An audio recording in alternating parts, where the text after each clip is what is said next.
হিসেবে খুব কম খরচে হায়ার স্টাডির জন্য যেতে পারবেন এবং হায়ার স্টাডির পাশাপাশি আপনি ওই দেশগুলোতে বিভিন্ন ধরনের ফ্যাসিলিটিস পেয়ে থাকবেন, যা হচ্ছে আমি এই ভিডিওতেই সামনে আপনাদের বলবো। যেটা হচ্ছে জার্মানি। তো আমরা আজকে জার্মানি নিয়ে আলোচনা করব যে জার্মানিতে আপনার কিরকম টিউশন ফ্রি পড়ে মাসে।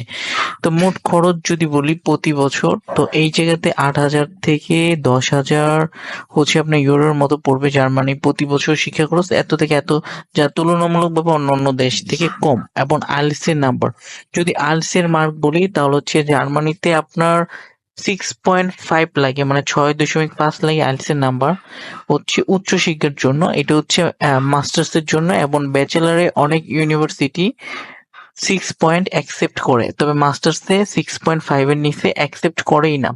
তো টিউশন ফি, যদি টিউশন ফির কথা বলি, আপনার বেশিরভাগ জার্মানি হচ্ছে